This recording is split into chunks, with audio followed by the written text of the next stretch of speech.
Hola, buenos dias. That's all I got for you. Thank you so much for having me here. I'm so excited to be in Santiago, and I really want to thank Gabrielle and Lisa for organizing, and our technical team, thank you. And I've worked as a technical person for many years, and no one ever thanks the interpreters. Thank you to our amazing interpreters. So I'm here all the way from Washington, D.C. to tell you about a problem. Good morning to everyone except the loud-ass helicopter that's been circling Lower Petworth for the past half hour. Dear Park Police, why is this helicopter circling over the Anacostia community so close to the ground? The people of Ward 8 are frightened, unnecessarily so. Washington, D.C. has a helicopter problem, and its residents seem somewhat unable to identify them or say what they're doing. Interestingly, when I started researching this talk, I found that Santiago has a similar problem. ¿Qué sucede en Concepción? Hace rato ese helicóptero dando vueltas. Y el helicóptero sigue dando vueltas sobre Santiago. El maldito helicóptero sigue dando vueltas. ¿Por qué hace 20 minutos anda un helicóptero dando 1000 vueltas por Santiago Centro? ¿Qué onda el helicóptero está ahora en Santiago Centro? Lleva muchísimo rato dando vueltas y quiero dormir. ¿Qué onda el helicóptero de carabineros a las 6 a.m. dando vueltas en Santiago Centro? What if we could help residents identify helicopters? What if we could crowdsource helicopter tracking? What if we could make aircraft radio as accessible as reading a map? And what if we could do all of this on Twitter?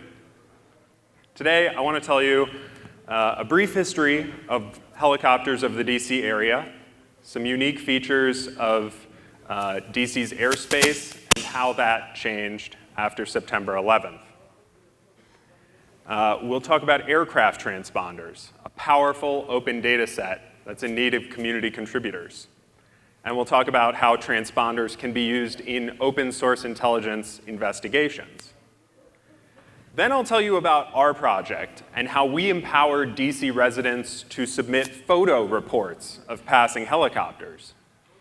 We'll talk about our computer vision program, and I'll even teach you how you can make your own computer vision program.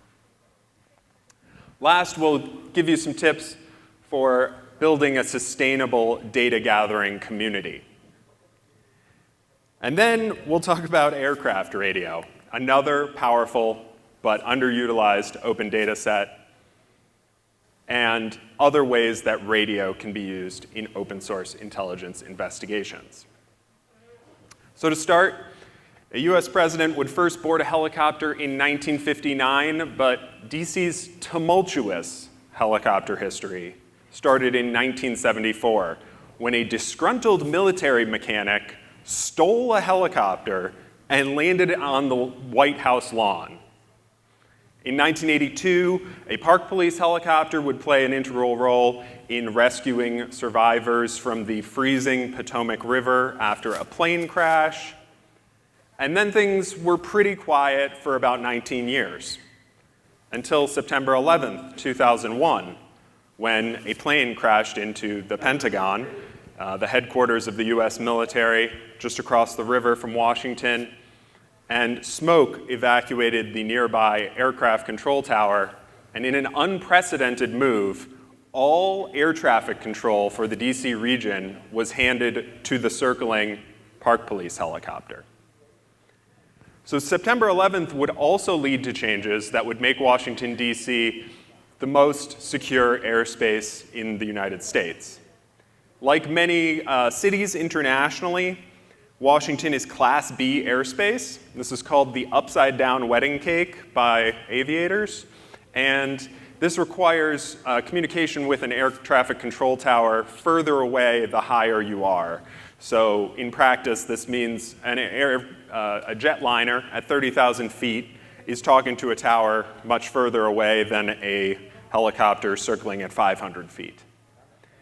In addition to that, since 2003, in a response to 9/11, we have two additional procedure unique to the area, Washington's Air Defense Identification Zone.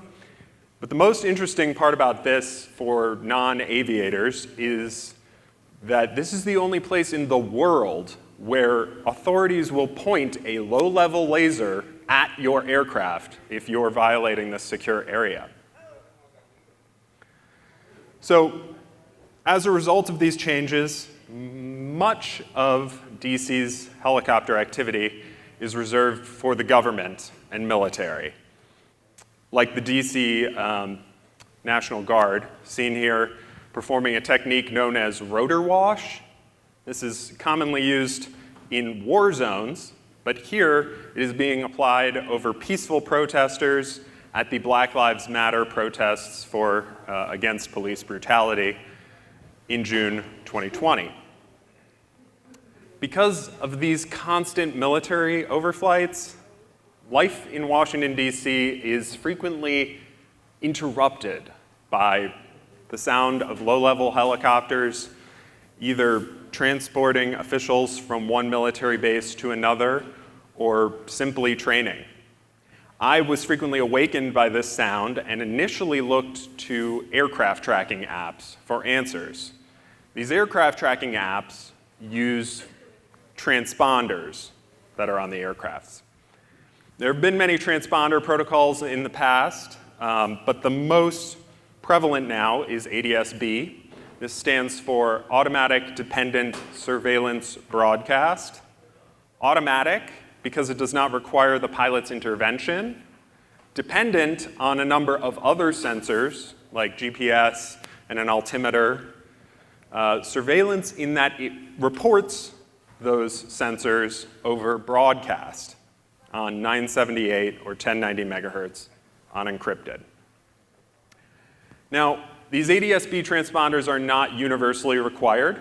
Here's a look at where mandates or laws will stand as of 2023.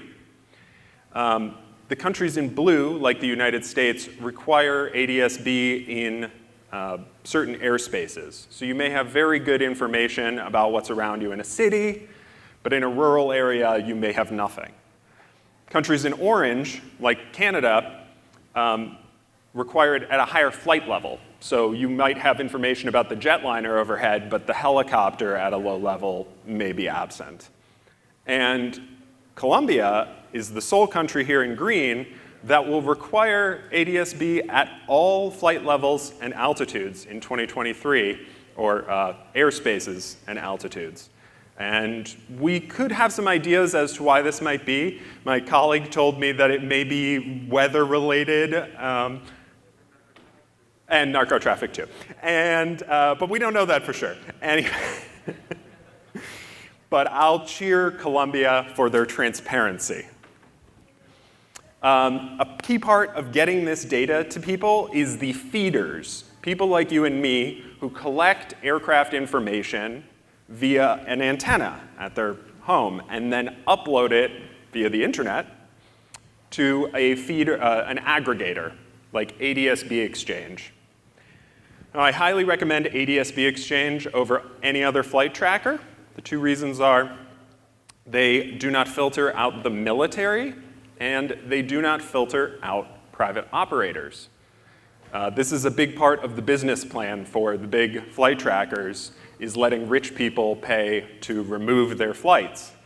It's the reason Elon Jet uses ADS-B Exchange. If you don't know, Elon Jet is the account that tracks Elon Musk's jet around the world when data is available, and reports his carbon usage as well. And it may be the reason that Elon started buying shares of Twitter. It's a pretty interesting rabbit hole to go down. But, oh, sorry, I jumped the queue on that one. But there are many other uses for ADS-B data, and that's why I want to introduce you to Emmanuel Freudenthal, who is one of the founders of Dictator Alert. My name is Emmanuel Freudenthal, and I run the Dictator Alert website. I also am an investigative journalist. And what Dictator Alert does is it tracks aircrafts used by dictatorships all over the world, and also use the same data in investigations. So there's so many different stories that you can do with ADSB data. We did an investigation into Frontex, which is a European border agency, and we showed that they were aware of illegal pushbacks, pushing migrants, asylum seekers back to another country which is illegal, which is what the Greek Coast Guards were doing. And Frontex was saying they were not aware, and we basically proved that some of their planes, but that are, full of cameras, were circling around when some of these pushbacks were happening.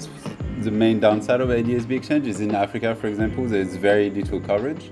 So I've installed some antennas, but mostly it's uncovered. Whereas if you go on the commercial website, there's more coverage, but of course, as you know, not all the planes show up. But if you're, in South America or in Africa, it's gonna make a big difference in terms of the coverage, and that means that the main source of unfiltered aircraft data, ADSB data, is gonna be much better. The Twitter bot that tracks dictators coming and going from Geneva is the oldest one. It's been there since 2016, I think. Basically, there's a guy who's protesting against the noise at the airport, and so he was tracking the noise that aircrafts were making, and because he wanted to know which aircraft was making the noise, he started collecting this data. You can actually see on the website, dictatoralert.org, you can see per dictatorship all of the flights all over the world.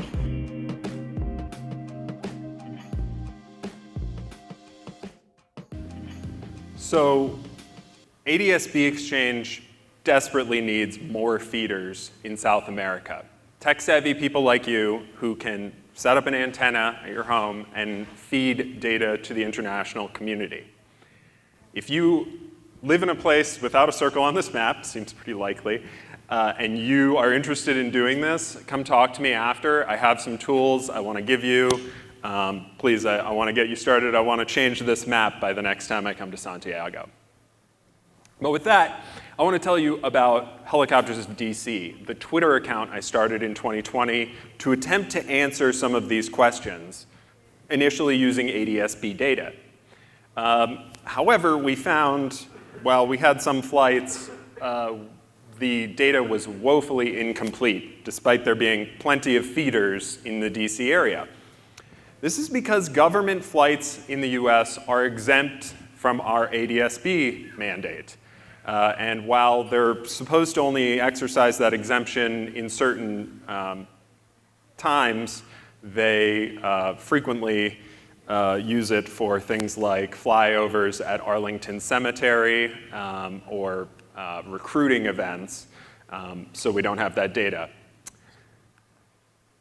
So we looked at other public data sets that could help us answer the helicopter questions, like the president's daily schedule, which is published every morning at 8 a.m.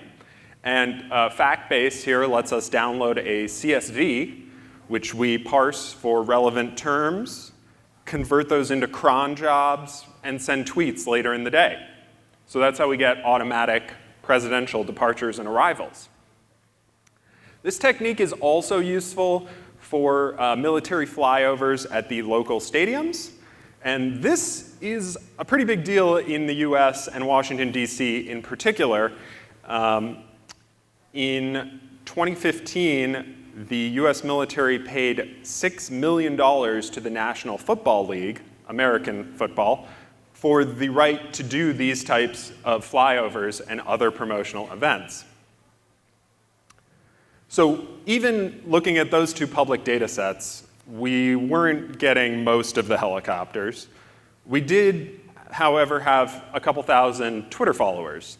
So I thought, what if I could get my Twitter followers to send me the helicopters? And in October 2020, we started Copter Spotter, which is a platform that lets DC residents self-report helicopters with a photo, a video, the type of helicopter if they know it, and the heading, and some data from Twitter, the time, date, and geolocation. We take that and we create a map with a retweet of the original tweet, and we tie that type to a probable operator of who operates that type of helicopter in the DC area. What this creates is a running feed of helicopter activity over the district. And to get people to actually do this, we made it a game. It turns out humans are pretty competitive. Now, something to understand about Twitter is that, conceptually at least, every tweet you send can reach the feed of every one of your followers.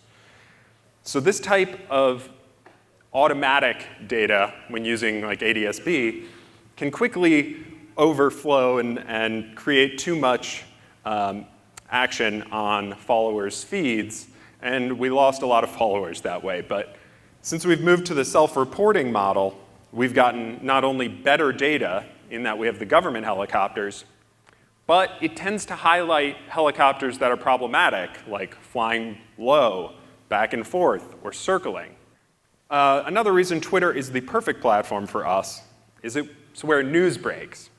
It's also where people come for information about what's happening in their neighborhood, and crucially, to complain. They've also been very friendly towards bots in the past, and we really hope that's going to be true under new ownership.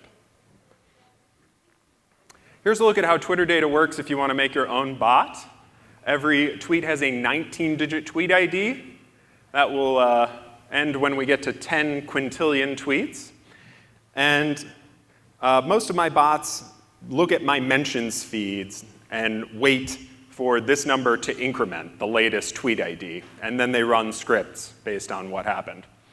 The location data on Twitter used to be you could tag a specific latitude and longitude, but they discontinued that in 2019 in favor of Foursquare locations, which instead give you a bounding box. By default, this is your city, which is way too big for our use case, so we ask users to tag a specific building or park, and then we subdivide that and plot the center point. Now, if this data seems like it might be a little squishy to you, that could be a feature, because I'll admit, tracking government and military helicopters very precisely could be a vulnerability. And I do care about the safety of our servicemen and women. However, this data is obscured not only by this technique, but also by the time it takes someone to take a photo, write a description, and post it. So this data is delayed enough that it's still useful to residents, but wouldn't be useful to an adversary who'd have much better data with a pair of binoculars. Quickly, I want to talk about our tools. We started this all on a Raspberry Pi, which was great until the power went out. So we found Google Cloud to be well worth a couple dollars a month, and we also use Google Maps Static API a lot. This is really cool. You pass it a string of coordinates. You can optionally give it routes, zones, waypoints, custom icons, and the dimensions of the photo you want, and it spits out a PNG.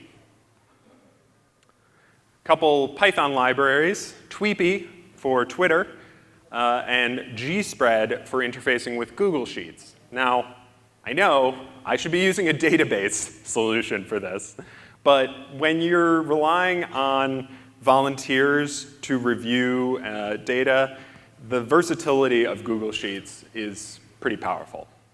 FFmpeg is a tool for everything related to audio and video, and you'll see that later in the presentation. And Selenium is a multi-platform tool for automating Chrome.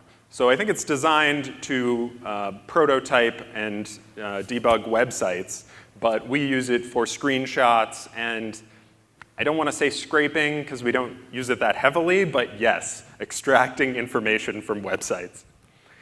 Now, a couple tips of what's worked for us to build this community. The first thing is that I think this project would have been perceived very differently if I wasn't a DC resident, subject to the same noises as everyone else, and submitting data from my own account frequently. By that same token, being genuine, putting my face on the account early on in the form of videos that explained what we were doing, gave people a lot of confidence that they're not giving their data to a conglomerate, an advertiser, a foreign power. So this may not work for you. Depending on your project, you may choose to be anonymous. But if you can be a person, a real person, it can bring people to your cause. Additionally, give attribution. So we looked at how we retweet sightings. Not only are people compelled to submit to us to get that retweet from an account with 15,000 followers, but giving this attribution allows for proper chain of custody so that open source intelligence techniques can take place should there be an incident that requires them. Be inclusive of not only groups but ideas. The demographics of this project were not what I thought they would be when I started, but we also serve people who are fascinated by jets and helicopters and their technology, and people who are just annoyed by the noise they make. So I try to balance that in my coverage and editorial. And the last point is give the data back.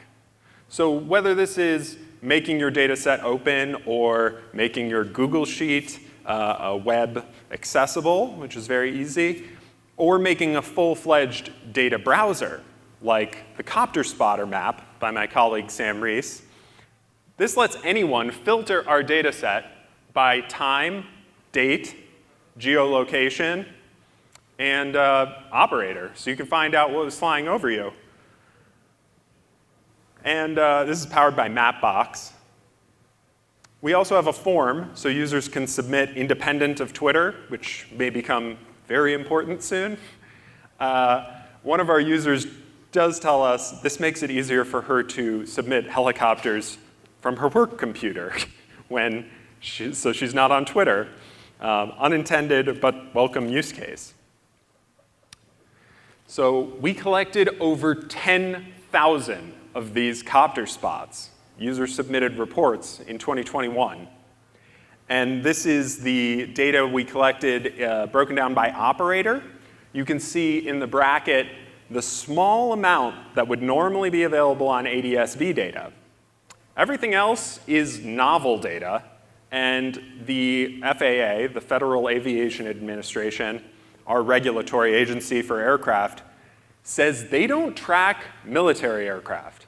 So despite our limitations and fuzziness, we probably have the most comprehensive data set of its kind. And this is not just for fun. Where helicopters are flying and where helicopters are not flying can make big news stories, like January 6, 2021, when there was an insurrection at our US Capitol, and the only helicopter circling was DC's local police. Where were those military helicopters that are sworn to protect us? Where is the specific Air Force squadron in charge of VIP evacuation? Seems like it would have been useful. The FAA could not tell you, but our data set can. Of course, once you collect thousands of photos of aircraft from the user's perspective, the next step is kind of obvious. You create a computer vision program to identify them automatically. And so now, our bot responds to any photo sent to it with the type, the confidence that it has in that inference, and probable operators of that type, again, over the district. I can't overstate how transformative instant answers have been to our users.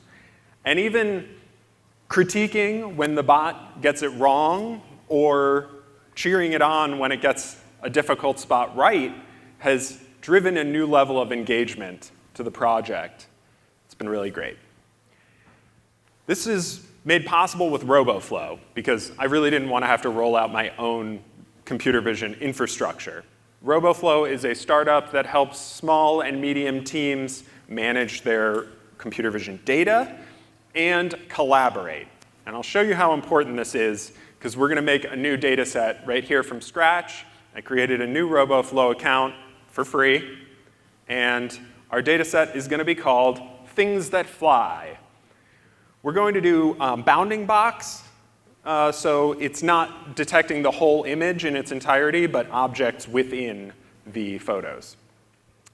And we'll start by just dragging some images to our data set. We'll start with some planes, helicopters, and birds. The last thing you'll see here is a video of birds in flight. And RoboFlow will ask you, how many frames do you want to extract from this video?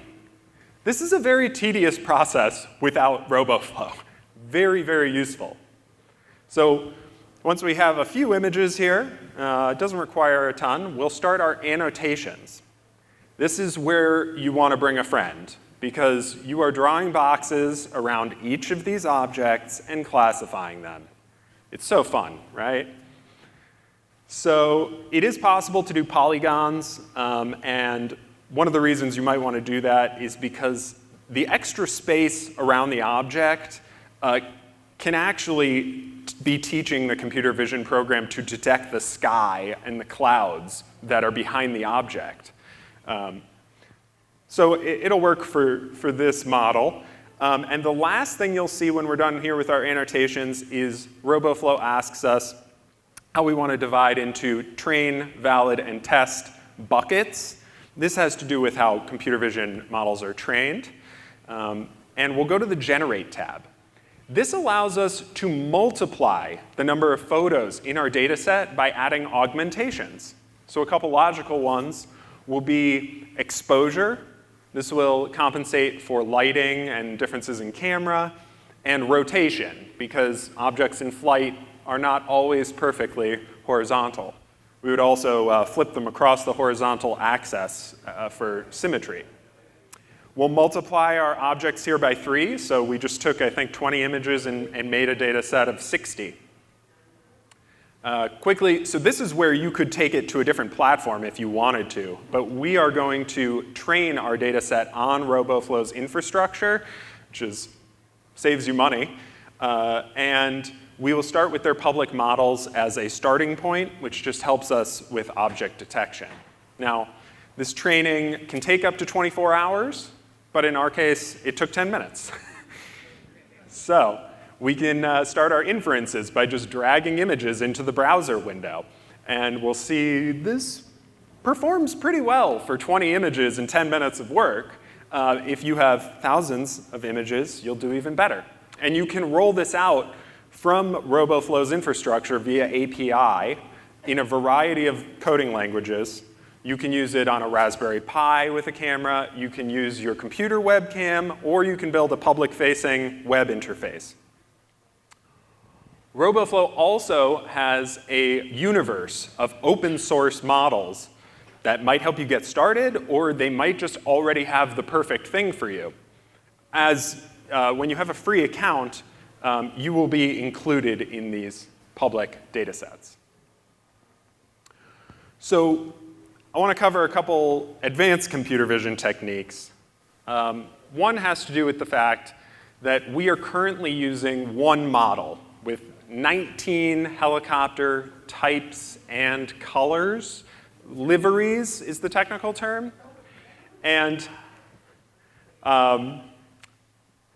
what we'll probably look to do in the future is fine-grained classification. This is where you use several models. The first might say, is it a helicopter, like our data set that we just created? And then once you answer that question and root out some false positives, you can say, well, what type of helicopter is it? You could even look at just black and white silhouettes of helicopters at this stage. And then lastly, you could say, well, what livery or color is it of that type before returning the probable operator? So we'll probably look to doing this in the future. Another technique that we're not as hot to pursue is synthetic data. When you are detecting things that are man-made, it is possible to build your data set using 3D models and rotating them along their axes, scripting with Python, and screenshotting them with various backgrounds to build a data set of millions of images overnight. Now, this is really powerful, but I really like the idea that our data set is based on users' submissions, so I'm not looking to pursue this too soon. One thing I am looking to pursue with computer vision is answering the question of what is the news gathering helicopter doing circling my house? Well, we're looking up at them, they're looking down at us, and those images end up on the local news broadcast, local news sites, and local journalists' Twitter. So if we scrape those sources and run them through a computer vision model, we can tell people automatically what the news helicopter is doing, whether it's a medical evacuation, golf courses, rescue crews, fire, water events, like flooding, weather, can all be detected automatically. And so this is kind of my next year goal, but I'm pretty sure it's not going to be too hard.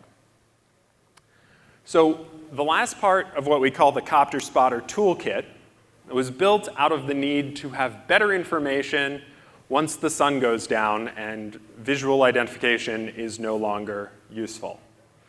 So we found a volunteer near DC's airport willing to host a Raspberry Pi in a waterproof case to collect radio signals from DCA, our local airport.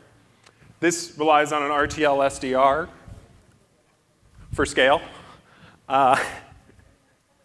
This is a software-defined radio, and these were commonly used as TV tuners for computers until hackers realized they could tune just about anything, from the transponder signals we looked at earlier, to police scanners, to downlinking weather satellite imagery you can do with this.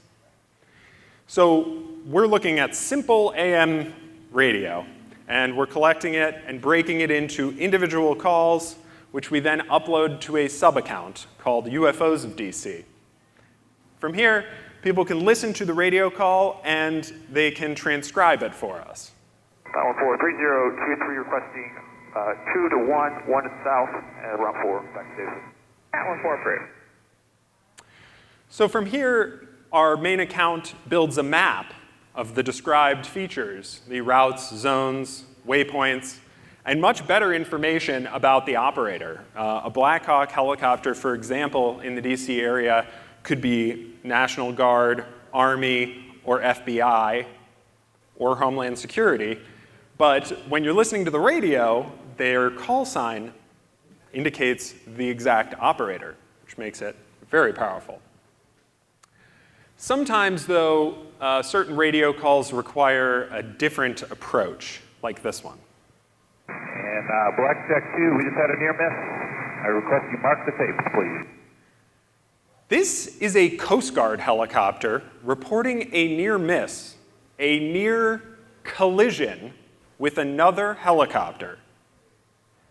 These incidents are well documented by aviators, but you would never hear about this on your local news. Add an image and a subtitle, and you can get 4,000 Twitter users to be more aware of the dangers of what's flying above their head. We hope we do this enough, we may even reach our lawmakers. So another way that radio can be used to better the public's understanding is at the municipal level. This is fire, ambulances, police scanners, metro rail, bus lines, and why I want to introduce you to another friend of mine, Luke Berndt, who created Open Megahertz. I was at DHS, I was working on interoperability standards for first responders. So I got really in depth with the standards for the radio systems. I got myself an SDR and I was like, well, hey, I lived a block away from a fire station. So I was like, I want to find out why the fire engine's going by. You have like one channel that's sort of it's called the control channel.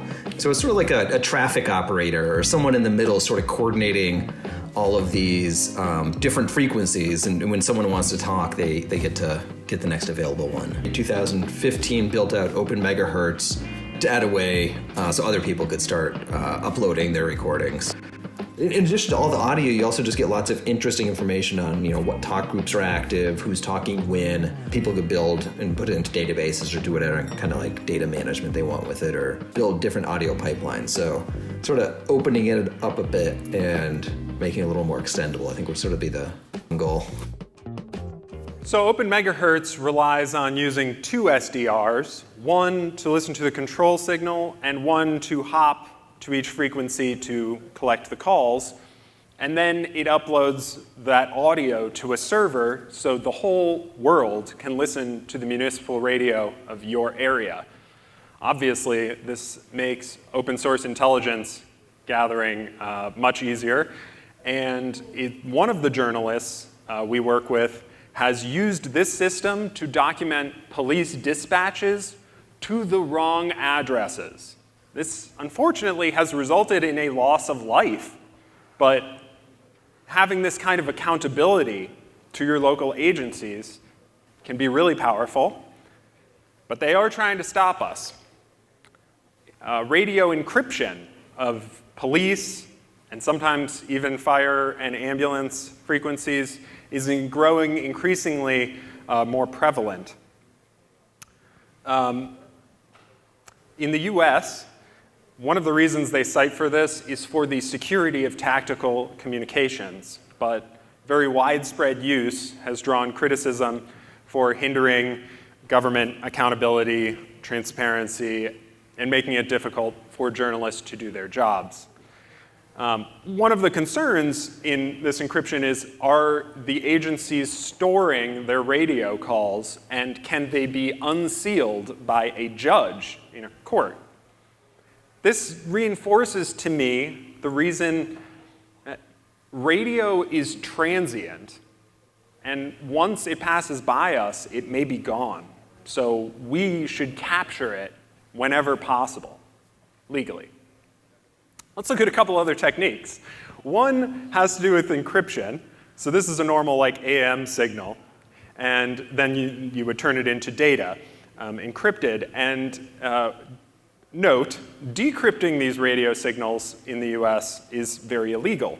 But we have 3 military branches, and by simply looking at the metadata of when a signal is on or off, we could discern which agency is active without decrypting the signals. The government's using metadata. We should use metadata too. Another technique is known as passive radar. So this relies on the ambient signals around us, like from our phone or FM towers, collected by 2 SDR. One pointed the direction with the directional antenna of a aircraft or a car, and another looking at a clean reference signal.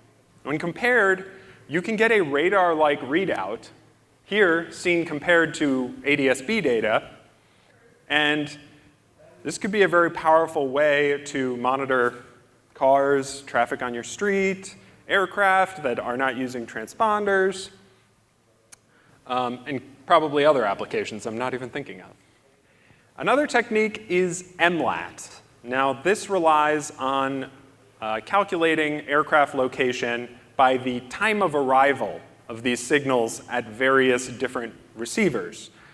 So ADS-B exchange already uses multiple feeders to calculate the location of military aircraft that have old transponders that don't give you latitude and longitude, for example.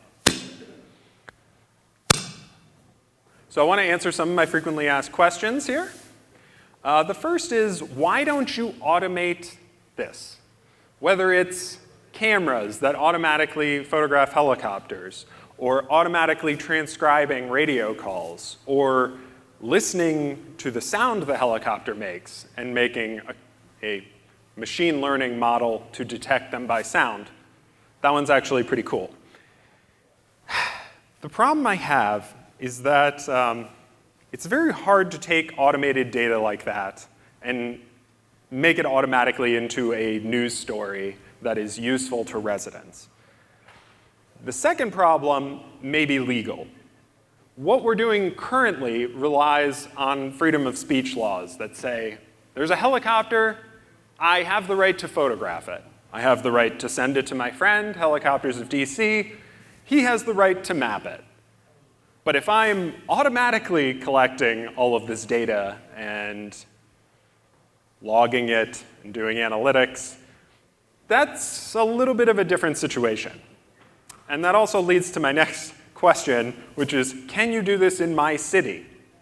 I've fielded this question from New York, which has a lot of sightseeing helicopters and shuttles to and from the airport, which are on ADS-B, so we could do it that way. And also I fielded this question from London. Apparently the royals quite like traveling by helicopter as well. This has a similar legal problem, which is that I think it's a bad look for one guy in Washington, D.C. to be surveilling worldwide governments, especially when my face is on the project. So I'm a little wary of that. And although there are places where it would be very useful. I'll give you an example. In Tokyo, they have frequent US military helicopters flying over them at low level.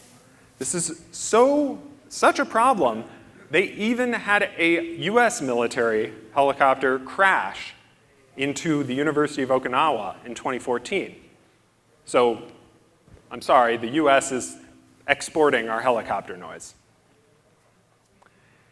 This is the guideline I've come up with. Provide only useful data and share the burden of disclosing government flights with residents who are making the reports.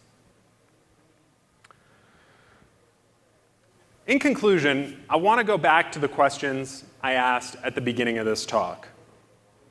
Can we help residents identify what's around them? Can we crowdsource difficult data sets?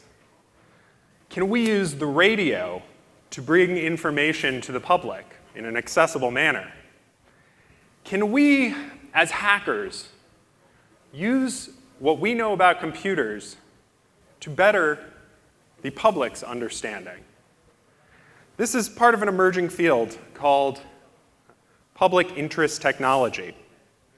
And it's a call to action for people like us to consider not working for a big conglomerate, but instead working for an organization with a public interest focused.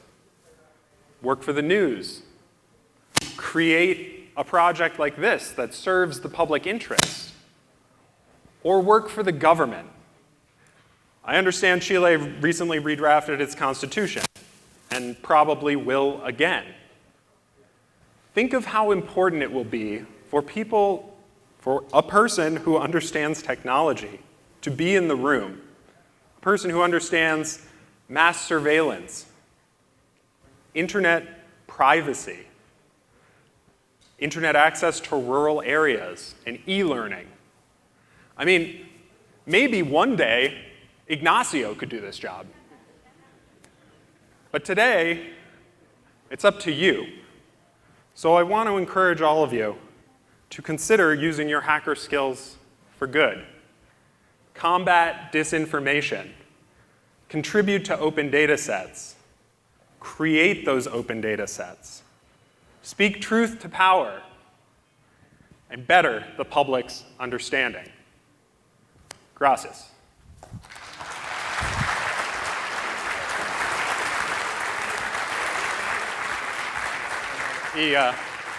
Gracias.